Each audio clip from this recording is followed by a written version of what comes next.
To call this meeting to order.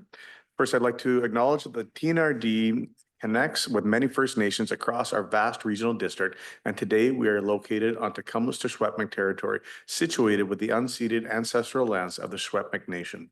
The TNRD appreciates the partnership that we have with Tecumseh-Secwepemc and respect the territory and land on which we gather today. Are there any additions or deletions from the agenda? Anybody online? No, not seeing anything, not hearing anything. Thank you.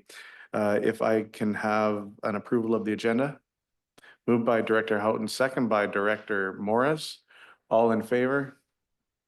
Contrary minded? Seeing none, thank you. We will move to minutes. There's a recommendation in front of us. Moved by Director Thorpe, second by Director R. Smith. All in favor? Contrary minded? Thank you. Okay, we'll move right into reports at 5.1, and it was the only report that was in this agenda. And I just want to preface this, and I was kind of talking with a couple of directors this morning and also over the weekend. And ultimately, again, I would just want to reiterate that this is going to be a long process as to where we're going. And for people to not feel threatened, or maybe this could happen, or we're going to do this, or this might be for us. We don't know where any of this is going to go. There's pros and cons to everything. And at the same breath, I truly don't believe it's going to affect this board at all. This isn't going to be something that happens on our tenure. This will be moved down to the next board. This is almost like doing an OCP for a 25-year plan. Like, this is trying to build what the future of the RD looks like for the Thompson-Nicola region. So that being said, I'd like to pass it over to Communications Manager Davies. Okay, great. Thank you, Chair. We'll pull up the PowerPoint slide. Hope everyone had a good long weekend. Hope everyone had a look at this. I haven't looked at it since I sent it to you 4 days ago, but it's fresh enough in my head. Okay, so we're gonna go through I'll just quickly go over what the heck this was. This survey that obviously was sent to not just everyone here, but the entire board of 27, and 20 did it. So we had a pretty good sample size. We're going to go over the summary of a summary of responses, kind of the Coles notes I had in the agenda and what was sent out. There was a PDF file that had general comments included from the open-ended questions with comments.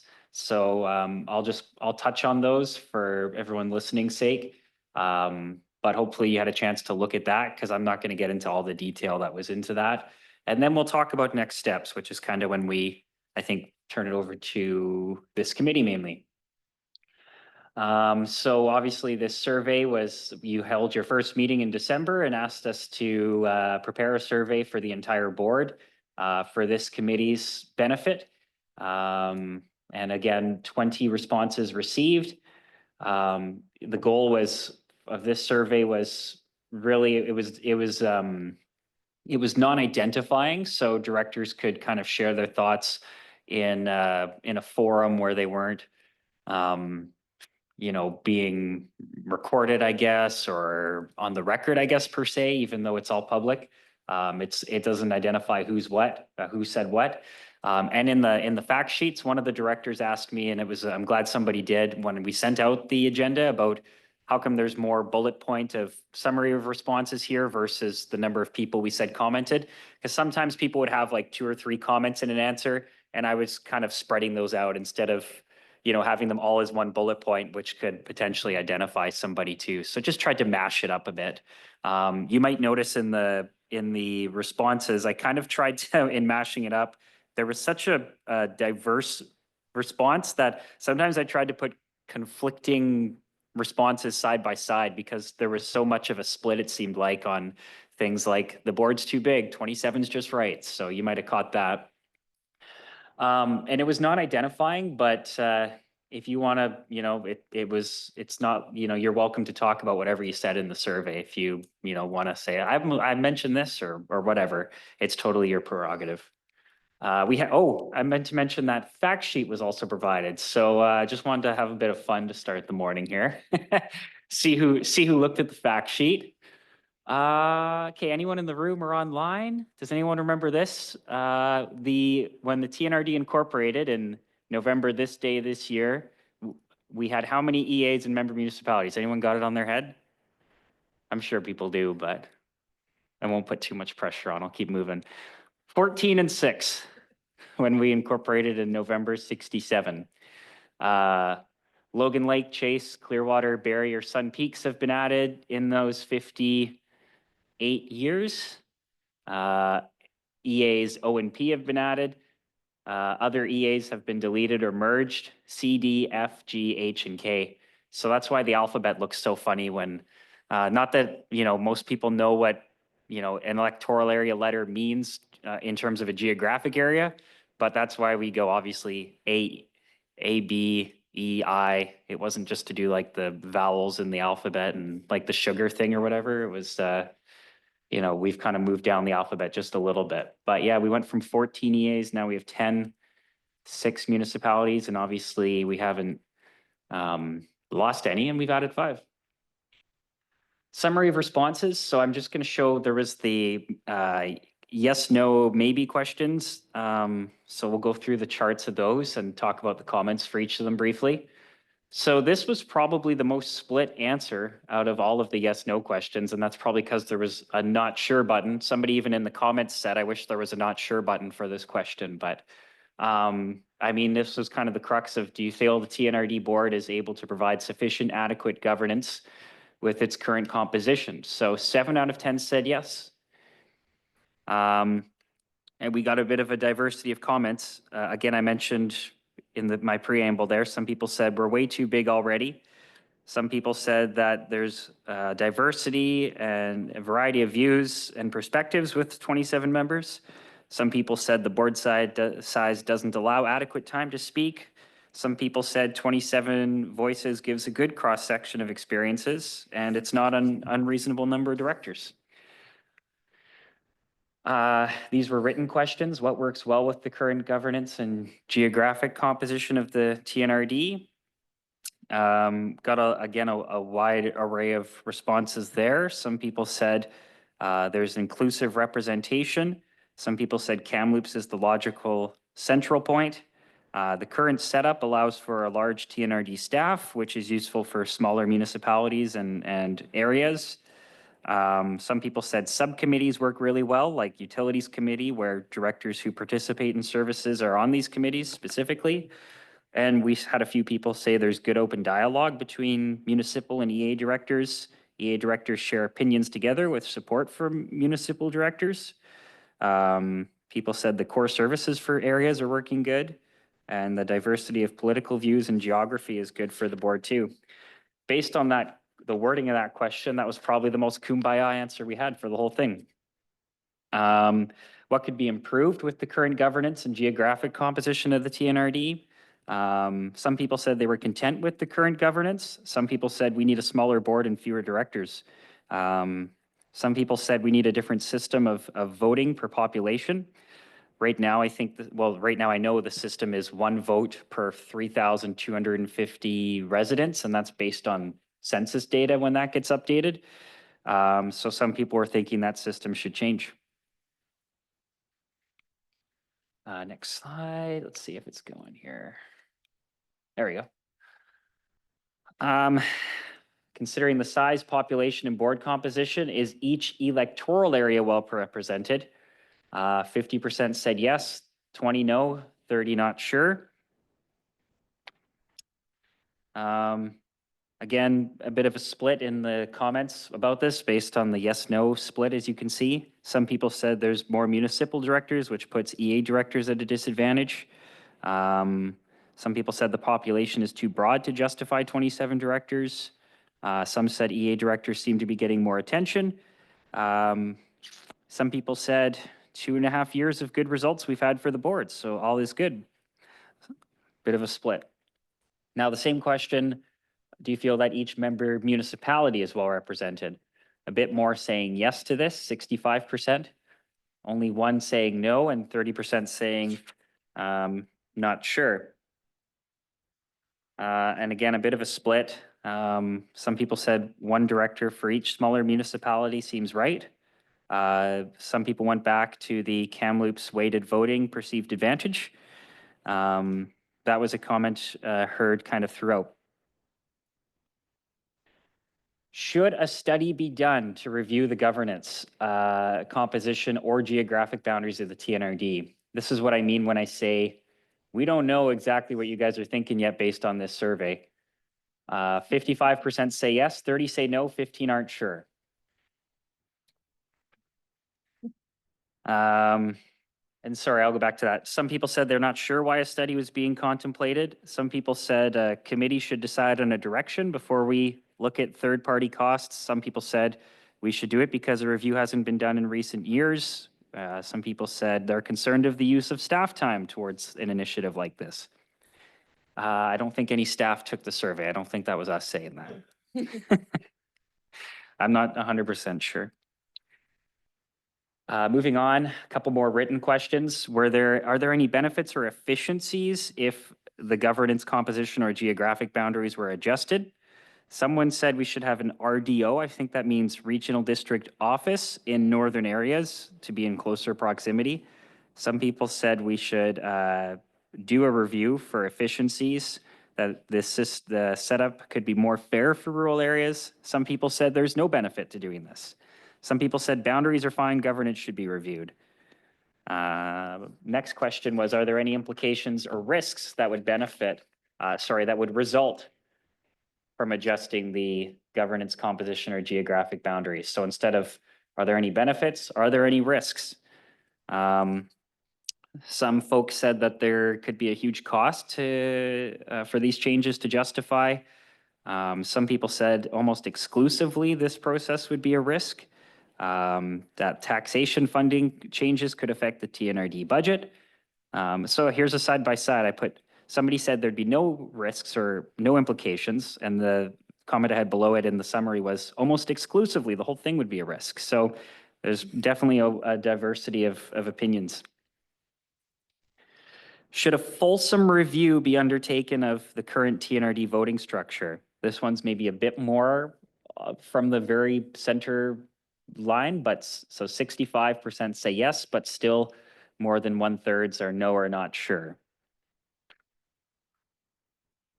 Some people said weighted voting is fair as it is. Some people said the current weighted voting system does not fairly address the situation and seems to give Kamloops an advantage. Some people said municipalities pay more for services and should have greatest weight. Some people said there's been good results from our current voting structure. Do you feel adjusting TNRD governance composition or geographic boundaries would impact relationships with First Nations? A bit fewer, I guess, fewer opinions on this one, based on, as you can see, is probably based on more than half saying not sure. Some folks said the TNRD's current approach with First Nations is appropriate. Pointed out that First Nations have a different level of governance structure. Some people said impacts would be based on current relationships. Changes could jeopardize relations with First Nations, or changes could allow the TNRD to engage better with First Nations. So still a bit of a split on responses for why or why not, of course. Would a boundary adjustment have a positive impact on the delivery of services? Again, most people who answered saying not sure, 40%. Fewer saying yes, 25%, and 35% saying no. Difficult to say without knowing what the boundary adjustments would be. This would be best answered by staff. I'm reiterating some of the comments here again. The board would be more manageable in this case. Keep the boundaries the same. Some areas have more services than others. And someone else saying there'd be negative short-term implications due to potential increased taxation or a lower tax base for regional district services. So we just kind of skimmed through 18 questions, and the last question was share any additional thoughts you had, which is kind of a couple people actually pointed out that rural areas are not one size fits all. in general, someone saying we need to do a review, but be cautious of how to proceed. A full explanation is needed of cost and staff time if this project continues. We should do this every 3 years, another commenter said. Someone said the voting power is spread out. Someone said the current makeup of the TNRD works well. And someone said peripheral communities may be better served by adjacent regions. Next steps. Did you want me to keep going, Amanda? Maybe we'll pause for Sure, if you want to do questions here. questions. And first up, I have Director Bass. Thank you. Thank you for your comments this morning, because question 15 is the one that I was most happy to see in this survey. First of all, I also said not sure on an awful lot of stuff, but that alone makes me think we need to do this. But this is future looking. And I don't know in future looking what UNDRIP's going to do to us, whether they're going to stick with involving just treaty nations or the nations without treaties.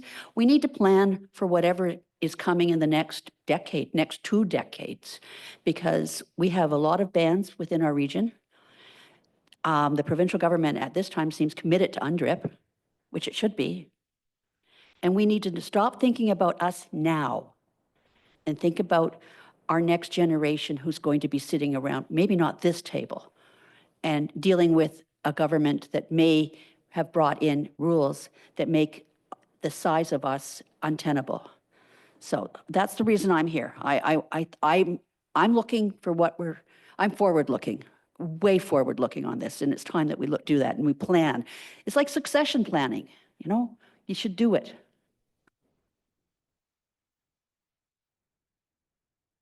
Thank you. I see no other hands in the room here. Anybody online want to comment? Director Grenier. Thank you, Chair. Colton, I'm curious, you posed the pop quiz. You showed 14 EAs and 6 municipalities, so that would be 20 members. I'm wondering, was there back then when this was created some voting structure? Was it just simply one director, one vote? Was there a weighted vote? And I presume the purpose of creating a regional district, there were municipalities already in existence, but I presume the purpose back then was to give a voice to rural, the rural part of British Columbia, and we were one of them. So I wonder if you could comment on any of those points. Through the chair, thanks for the question, and Director Grenier. So unfortunately, I don't have the info in front of me on what a weighted voting system might have been like then. So sorry, I didn't have that background. We could definitely find that out, but I also don't know with 6 municipalities at that time what the structure was with Kamloops, whether Kamloops just had, I assume Kamloops would have had more than one director, certainly not 6 or 7 like recent years, but I'd have to double check on what the split was for the number of directors. And then, of course, there were a number of TNRD communities around Kamloops that were their own municipalities for a few years in the 1970s that all amalgamated into one sometime in the 70s, North Kamloops, Brocklehurst, Valley View, Dufferin. So I don't have the info right in front of me on how that might have changed the composition of this board, but I mean, that particular part would have been temporary with different now neighborhoods of Kamloops when they were their own municipalities amalgamating. I know that regional districts were created in the 1960s. Don't ask what I was doing then, but as a way to provide services to rural areas. I suspect before that time there weren't things like fire protection in rural areas. Obviously, there was no government involvement in any of these things that would have, if they even did exist at the time, like community water systems, things like that. So the provincial, I guess, mandate at that time in the mid-1960s when they allowed regional districts to be created was to provide services to rural areas. I suspect they would have been thinking about core services like a lot of the stuff we still talk about today. Thank you. We have Director Blackwell and then Director Laird. Director Blackwell and Director Granny, I'll just ask you to mute your mic as well, please, if it's still on. Thank you. Yeah, thanks, Chair. My understanding, and somebody can correct me if I'm wrong, when I started on the TNRD board, we did not use the weighted voting system, but we were supposed to be using it. And the weighted voting system is actually a provincial requirement. If somebody could just speak to that. This is where, thank you through the chair to Director Blackwell. So, yeah, correct. Now that on this quasi Monday morning, my brain's jogging. I was here when, with our previous corporate officer Campbell, we started using the weighted voting system and made it clear on agenda items when a weighted vote at that time, when it was kind of new to the board at the time. But you're right, we were supposed to be using it. So you're correct on that. And so, yeah, I don't know the exact history of how far back that would go, but I mean, that's been in place for most likely a very long time. And just to add as well, when the board was incorporated in 67, Justin kindly pulled up our letters patent, which showed that Kamloops had 2 directors. So there were 20 areas represented, and we had 21 at the time when we first started in 67, just to add that clarity. Thank you for that. Director Laird.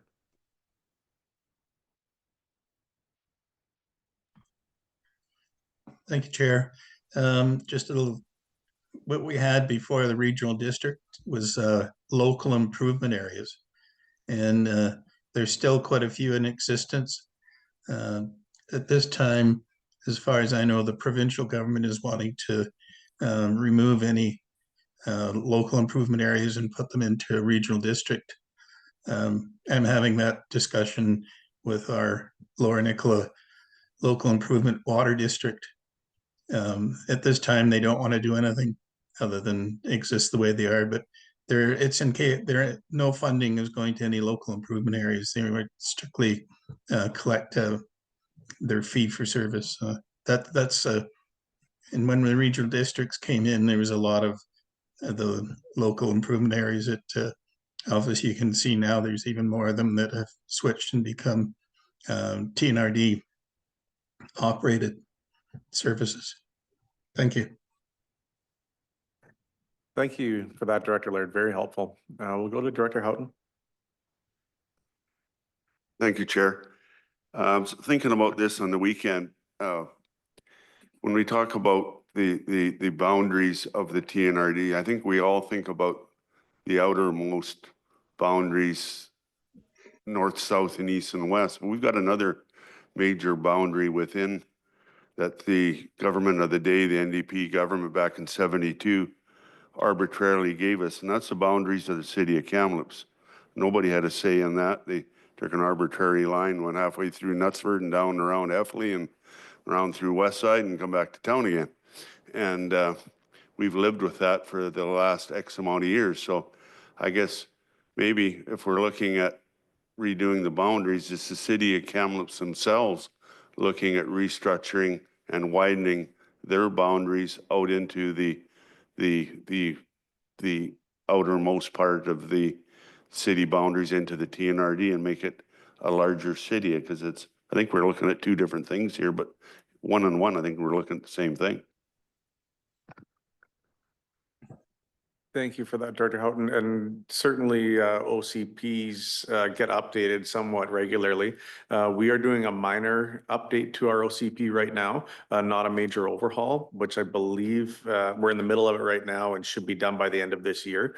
Don't have any idea regarding boundary expansions. I don't think that's part of the conversation. That's more of when we actually redo our OCP, which is in another 5 years from this, I believe, is when that happens. But very good point. And municipal boundaries can change, as I think some of the directors around here have seen change in their areas over time. So thank you for those comments. Director Morris.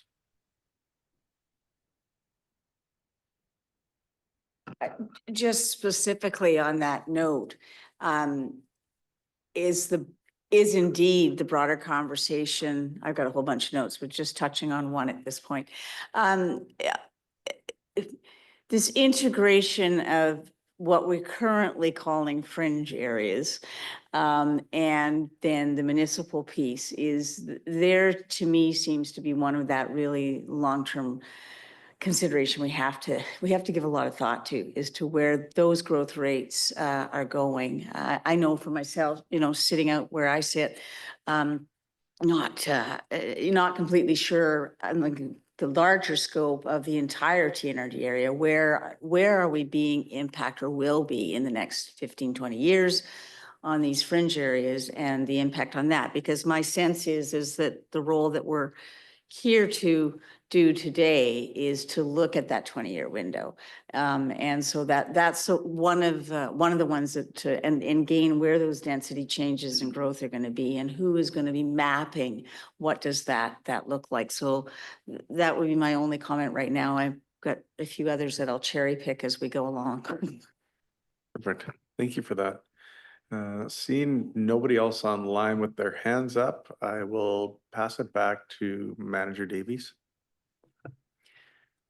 Thank you, Chair. From the staff side, we're almost done here. So we wanted to, we've just gone through a summary of the survey responses and shown you the specific charts that had yes, no, not sure questions. So as you can see, we wanted to display a summary of what you've said so far, what we've heard. And now it's kind of the point where we turn it over to this committee for any directions. So, right now with the options that we've kind of identified as staff, which again are totally up to this committee, but you could do nothing based on the responses and the split that's out there, and you might think that everything's kosher as is. We could, this committee might recommend a study to review geographic boundaries, which would require third-party support, possibly grant funding to do it. We wouldn't know the timeline right off the bat, but to get the ministry and a consultant involved, it wouldn't just be a few months. It would be a longer process without a doubt. Or the committee might want to review the current voting structure of the TNRD. It's worth noting that with legislation, changes would have to be approved by the province and all 11 member municipalities.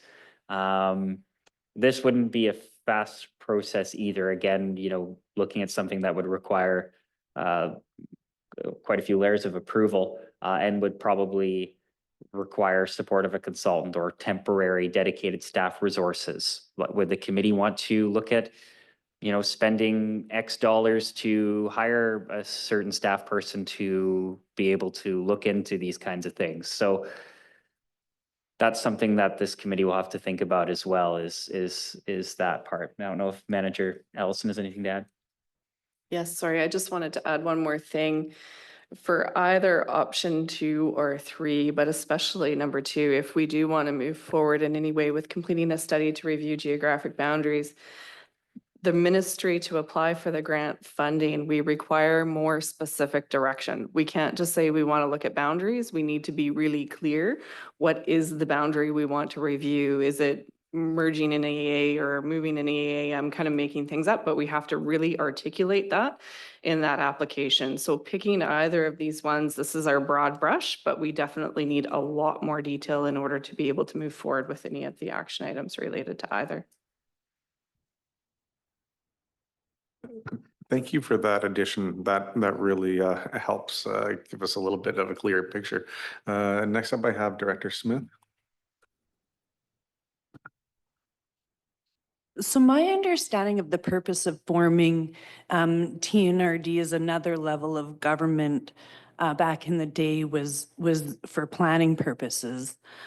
So to me, it would make sense, like Director Houghton was talking about, like Kamloops boundaries and taking in like a Knutsford or something along those lines. To me, like it would make sense to fully understand what the purpose of having the TNRD was originally, why it was formed, and if it was meant to be for planning purposes.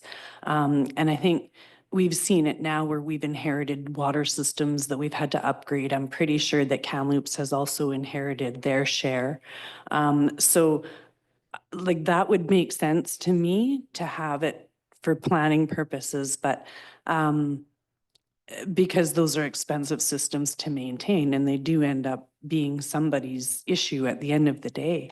But I think that fully understanding what the purpose was intended to be, and if we're still serving our purpose as well as we could be for the entire TNRD residents. And I think that's part of the reason that we're here today was actually from the previous director of Clinton asking that question. Are we really serving our residents as well as we could be? And I think that really, I think for me, that's the question. Are we serving our residents well with our structure? And if we're not, what needs to change to be able to make sure that we are?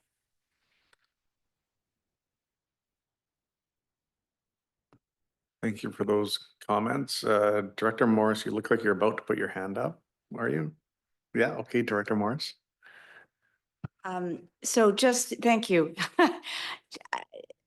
Just to follow up, kind of moved exactly into an area that I wanted to chat about, and it is the boundary alignment. So I look at Area P, and I'm sure many of the people who love to follow my comments, so not ever. I see, for example, Area P as being, in a sense, too large and not being relevant. And so to the residents of that area, and the example would be that McClure and Vinsula and Adams Lake, all of these are almost, and they're certainly not peripheral, they're key and important. That's not what I'm saying at all. But when you look at that and you go, are we serving that population? Then you look at it in Area P, and I know there are other areas that will see growth substantially. We're going to see higher density of populations. We're going to see all of those changes. We all know those things. We've read the 20-year plan. We've read the 10-year plan. So in my view, we do need to be brave to talk about, are we going to split this up? Are we going to look at emerge? And are we in fact relevant the way that particular one, but of all of them, Area P is a pretty big population of folks. And so it is a selfish request that I raise, but one that I think ultimately could happen throughout the TNRD over the course of the next 20 years. So here's one we need to look at maybe more carefully and use it as a way to see how do we bridge to the future. Just a thought. Director Morris, can I just push a little bit so I can understand a little bit? You said that it's fairly big, and are you focusing specifically on the population being big or the actual geographic area and size? Or both? If I would say, I see that the population growth will be there, so we have to be ready for that. But I also want this conversation around the relevance of where are the best ways that we could realign for the future. It's as simple as that, without any specific demands. Thank you. That was great comments, specific for your area, which is why you're here at the table. So it was a very good comment. I think from my thoughts, from seeing the information that was provided, and especially through the fact sheet, I mean, the survey answers that came in, they're about as diverse as the TNRD is as a whole. Full stop, which is actually good to see.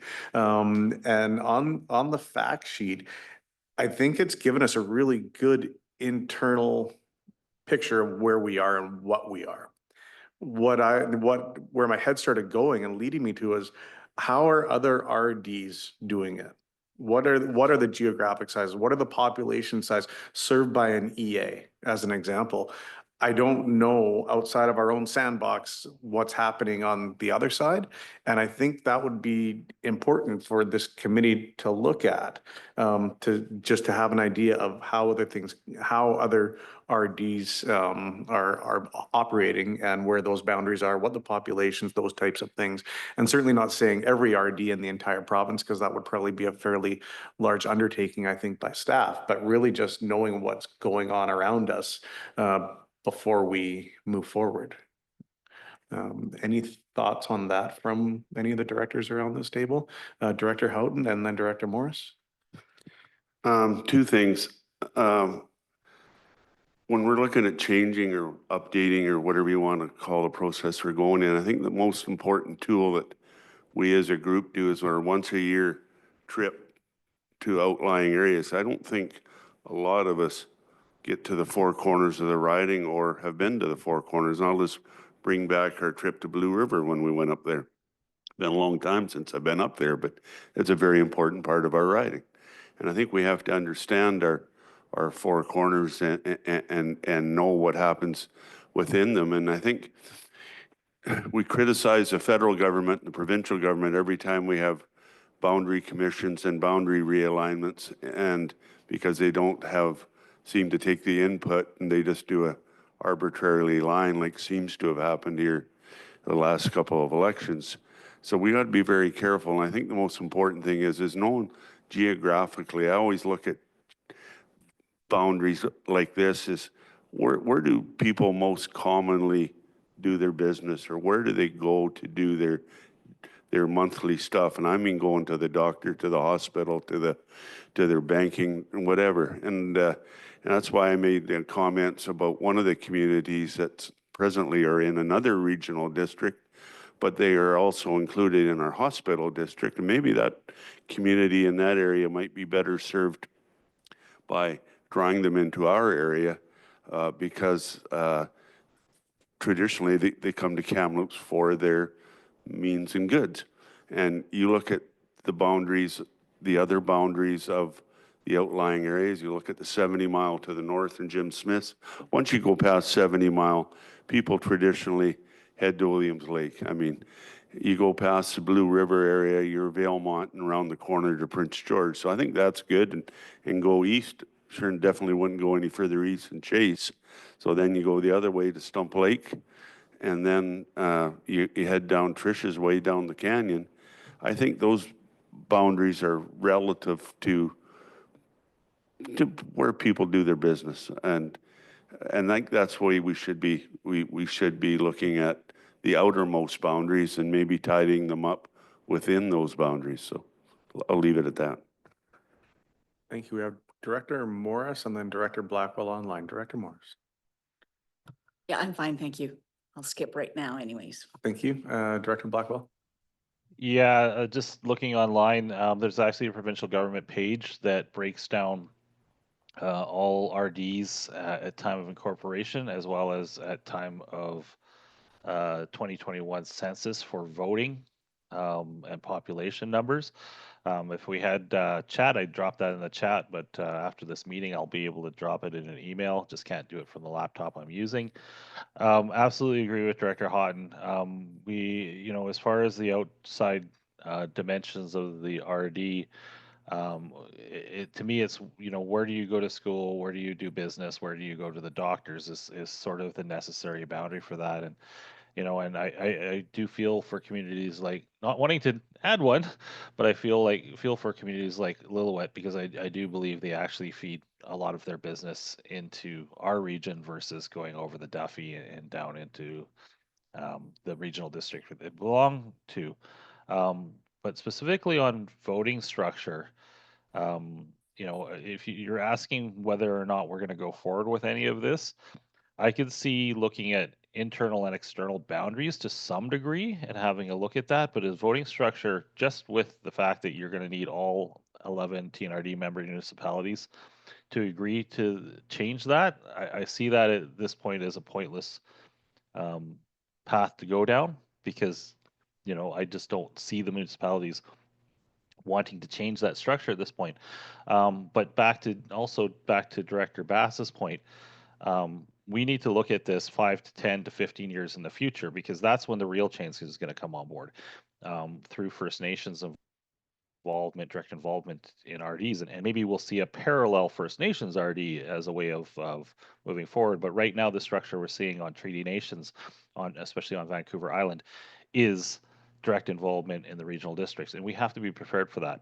And we are the second largest by numbers of directors RD in the province. The only one larger than us is Metro Vancouver. So we do have to look at it. Just which aspects we looked at, to me, is still a bit of a question. Thanks. Thank you. Director Laird. Thank you, Chair. I was wondering if we could separate out what the TNRD board can do without provincial government approval. One of them, the one thing that I can see as a board is looking at services and what Director Smith was saying. That's something we can do as a board, and look and see the services that we're providing for each EA director's area or each director's area. And that's something we can look at and adjust or change or whatever we need. But as far as anything that requires approval by the provincial government, that's where you have to look at your long-term planning to sort out what's important to our regional district, what requires provincial government approval. I was on a boundary extension in Merritt. The basic reason we looked at that was the fact that the pipeline didn't go all the way through Merritt. We extended it out as far as we thought possible. It was a substantial increase in revenues, but that still required the local TNRD residents to vote for or against coming into the city.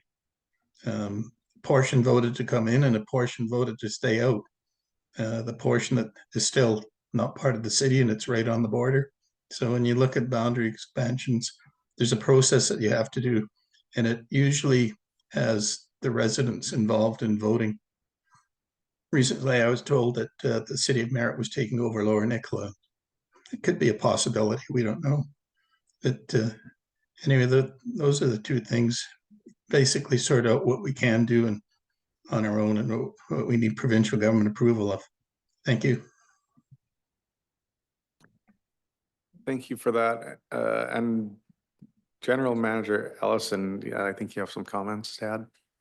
Yeah, maybe briefly. I think we spoke through it through the chair. The idea of any change to boundaries or voting units would need provincial government involvement. If we were looking at services, which we do, I think annually during the budget review approval process, that is external to anything that the boundary review committee would be in purview of. Yeah.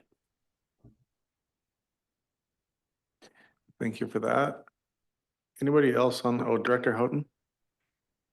I just want to look at our structure as far as, I think we're kind of unique, and I could be wrong when I say this, where the makeup of the Thompson-Nicola Regional District has one very large player, and that's the city of Kamloops, population-wise, with some smaller municipalities making it up. And I'll look at the Logan Lakes, the Chases, and the Clintons, and all the rest.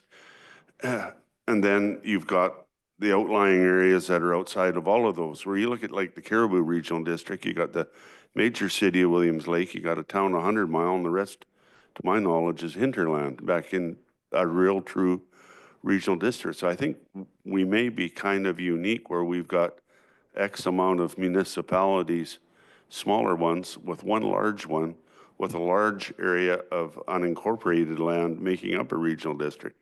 So I think we're fairly unique.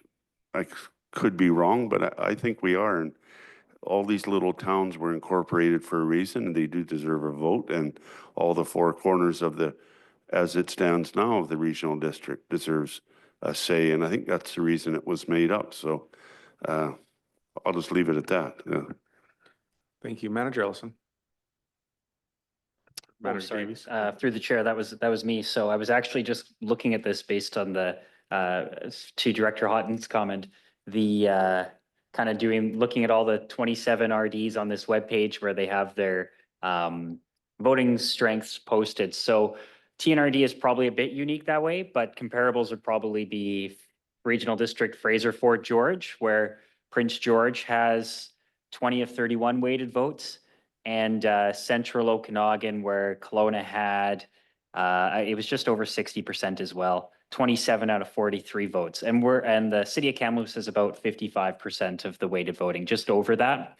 When I look at ours, which is collectively 31 of 56 total votes for the board. So yeah, it looks like there's, and then on the island, the Cathet Regional District has Powell River, which is most of its population, and Strathcona has Campbell River, which is most of its population. But so those are probably the comparables when we look at RDs where there's a larger population center without, with a pretty big gap in population for other smaller municipalities or electoral areas.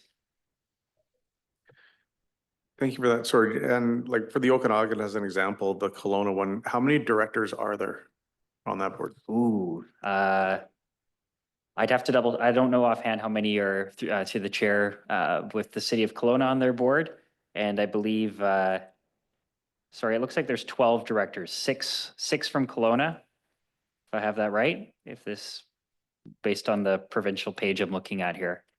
Thank you. So I think that this sort of goes back to my initial comments, is kind of knowing what's going on around us a little bit for a comparison. And I think Director Morris, your comments were really good around Area P, and it's very specific, and it's things that you've identified other than your cell phone going off, but that's okay.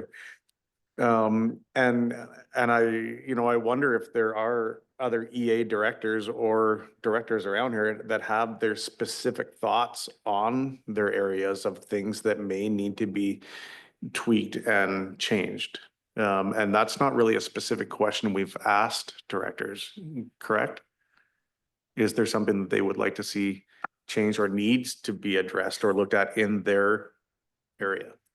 Not aside from the survey we just Right. distributed. Yeah. Okay.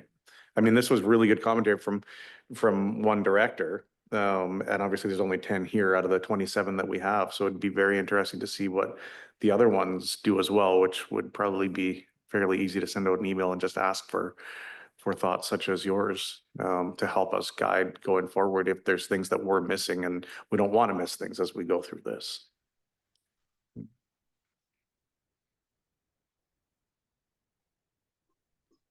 Director CAO Hildebrand.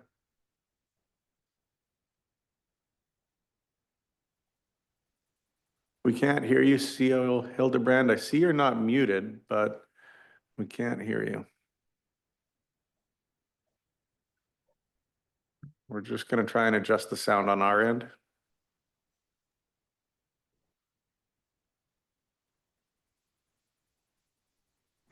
How about now? Can you hear me? Yes, thank you. Perfect. Thank you for that. Just wanted to let you know I'm in Victoria today and tomorrow. And the purpose of this meeting that I'm with is all the chairs from the regional districts and all the CAOs from the regional districts are all together in one place. So we actually have, I'm not sure if we're going to have all 27 regional districts represented, but I'm guessing we're going to have near 20. So it'll be interesting that I can talk to some of my colleagues, and Chair Roden can talk to some of her colleagues, and get a bit of information that's directly from from these regional districts from across the province, and that might help a little bit too.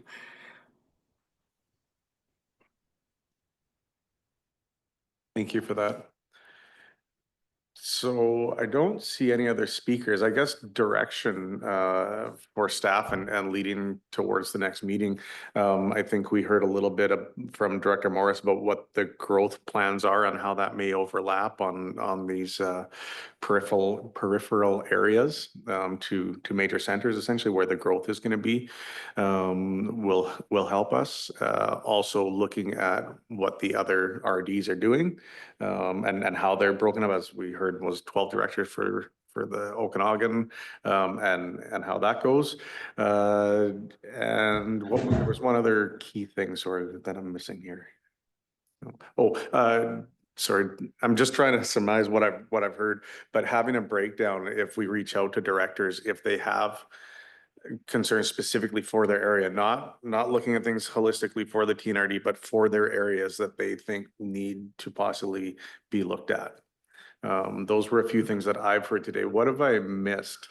Anybody, Director Houghton?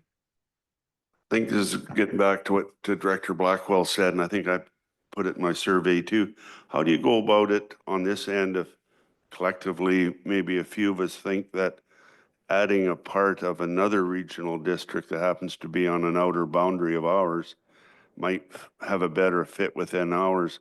How do we approach the situation? And because presently, use the town of Lillooet. I know, like Director Blackwell said, they don't go over the hill to Whistler. They naturally come this way.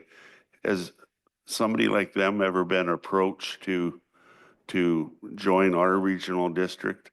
And that would help Director Thorpe's area and fill in. It's kind of a void. She kind of goes around them and down the Fraser Canyon, and that would make a nice fit economically and that, but I just don't know the process and if they've ever been asked before. Thank you, Director Houghton. And I think that ties directly back to hearing from specific EAs if there's things that they would like to see for their areas, whether it's changing boundaries one way or another, or thoughts on specific areas. And I see we have CAO Hildebrand and then Director Grenier. Director CAO Hildebrand. Thank you. You can hear me this time again? Correct. Great. Just an idea, would the committee be open to staff looking at somebody to actually dedicate some time? It may require us to get a consultant to do this because, but I think we could probably do it within the budget we have and perhaps find somebody to do a bit of an overview and try to pull some of this data and information together, but I'd leave it to the committee for that potential recommendation. Thank you for those comments. We'll go to Director Grenier. Thank you, Chair. The conversation the last few minutes, finding out about specific interests of EAs, I think is a great one. But it also, in my mind, I was wondering, are there municipalities that we currently have in the TNRD that perhaps would like to revert back to the EA? Obviously, we have the tragic situation in Lillooet, but I'm wondering if that is something that makes any sense. I pose a question. And then there are some outlying municipalities, the smaller outlying municipalities, and I don't know if going the municipal route from EA to municipality, whether that's still working for them. In our situation, in Area J, I've asked the question many times of Savinaw, which has been a community around as long as some of the municipalities. Do you want to go that route? And I'm not hearing any groundswell of wanting to go that route because of additional costs and infrastructure and what have you. I've also heard the same thing about Tobiano, that one of the attractions to Tobiano was to not be in a municipality. And the Cherry Creek folks definitely don't want to be a municipality. So I'm not sure whether that exists in places that have gone the municipal route. And I'd be interested, Merlin, you certainly can speak to that, but maybe that's a question should be asked of municipalities too. Thank you for that, Director Grenier, and very good comments. And I think, we don't have to look too far back. About 2 years ago, give or take, in Sorrento, when that question was put forward to Sorrento and Blind Bay, if they wanted to incorporate, I believe, was the question, and it was turned down by the residents through a referendum process. So, but very much those points are very well taken and happening around us. Director Blackwell. Yeah, thank you for bringing that up, Director Grenier. I actually spoke on both incorporation committees for Sorrento Blind Bay and for the recently successful OK Falls incorporation referendum. They were very different reasons for both of those communities to make the choice to go to incorporation. And one, just very briefly, Sorrento Blind Bay was very spread out. And was very close to the paying for your own police service at 4,700 plus residents. So the complexity of turning that into a municipality was very high, which is why I think it did not fail. Why it failed. Also, there was a very active campaign even before the referendum started to not go down that route from people who had thought about it for a long time. OK Falls, on the other hand, is a very tight community. And when I toured it last fall, just before speaking in person there, they had a ton of stuff going for them. They were essentially functioning as a municipality. They had a regional district office in the middle of town, very tight infrastructure layout.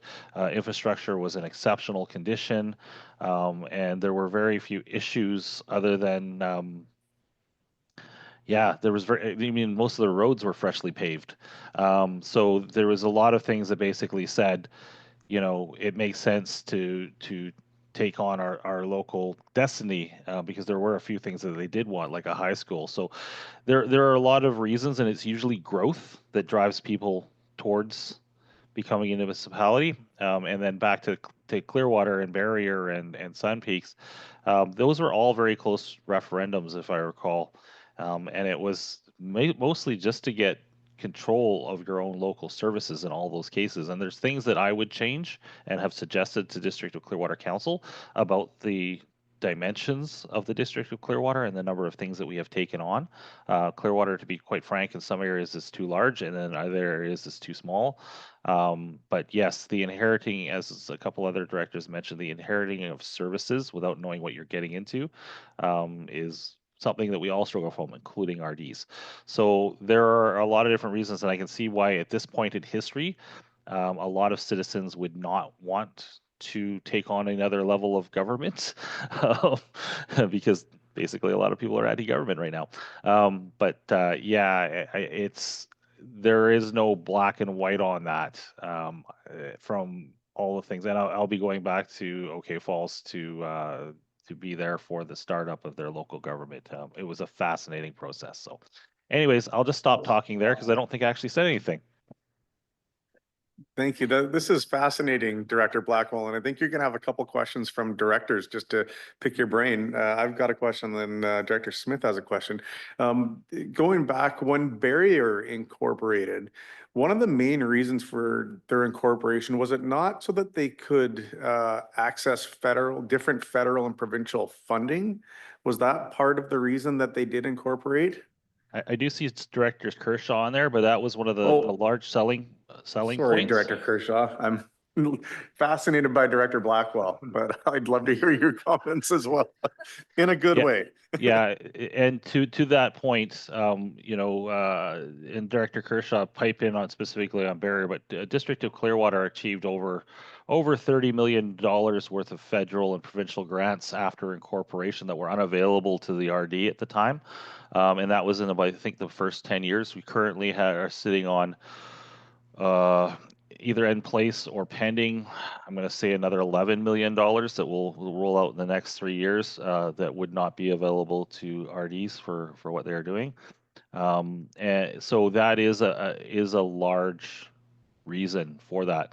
And also things like, you know, TNRD does have a good OCP system, but having a very distinct boundary OCP system, which you could accomplish, I guess, in an improvement district. But yeah, those are the big ones.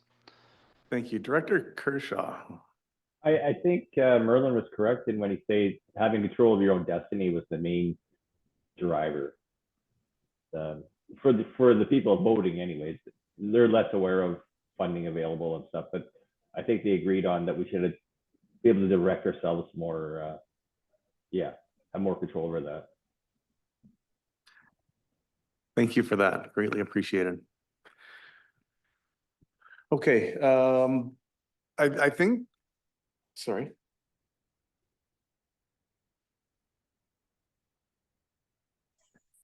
All right. I think from here, there's been a lot of very good, healthy dialogue, but just a couple of things. I don't think we're quite ready to make a recommendation to a board or ready to ask for more funding or staff time above and beyond what we have in front of us. But I think hearing directly from directors from their areas outside of a survey, but just asking a question would really help us.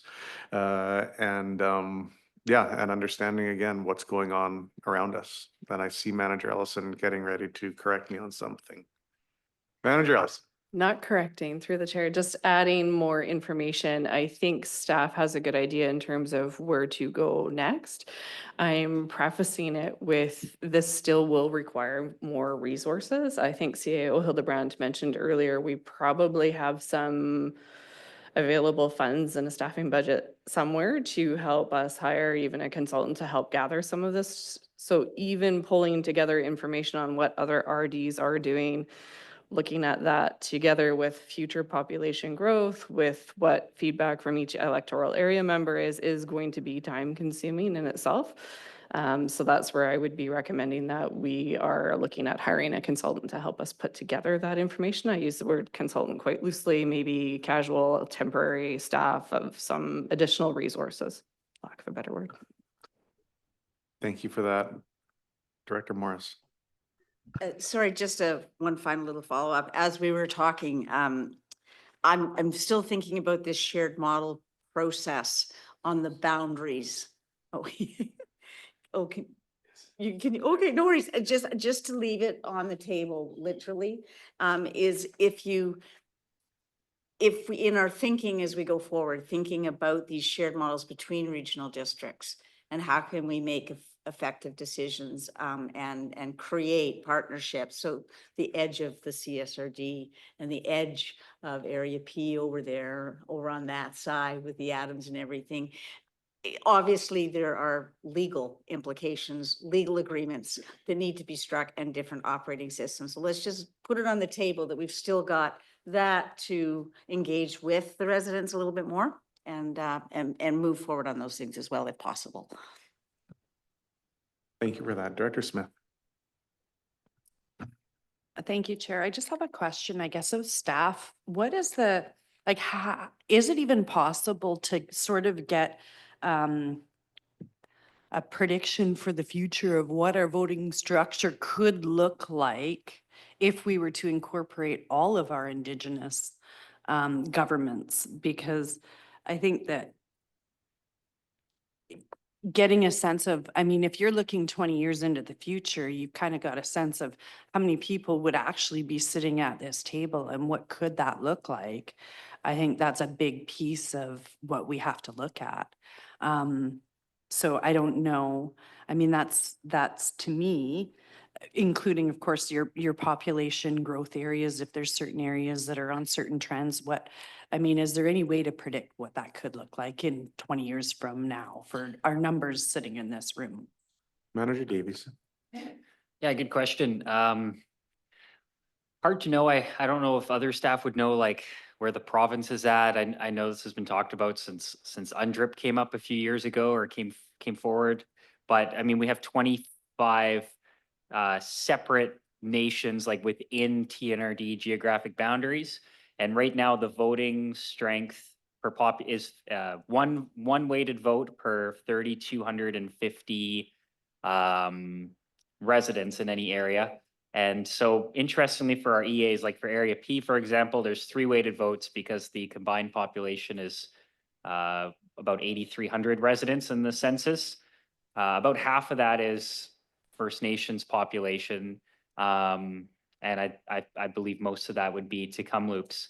And so the number of directors is based on your weighted votes divided by 5. So, I mean, once you get to, and you know, the board sets the 3,250 number that we have in place.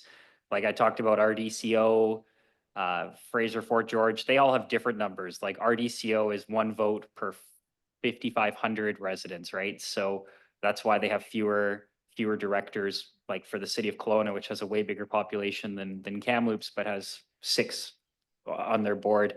So, I mean, when you factor in the weighted voting splits, or, you know, 25 First Nations would be the expected number, right? So right off the bat, and then depending on the weighted vote implications, they're, you know, and I'm particularly thinking of Tk'emlúps, which has the biggest population by far of the First Nations in our boundaries.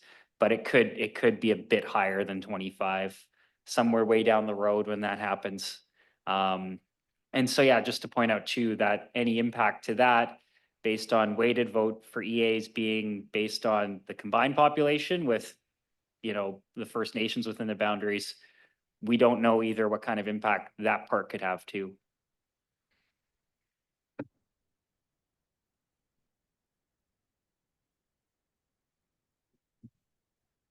Okay, I don't see anything further. Does staff have enough information to take away from here, or do you need any firm recommendations, or what are you looking for from us at this point?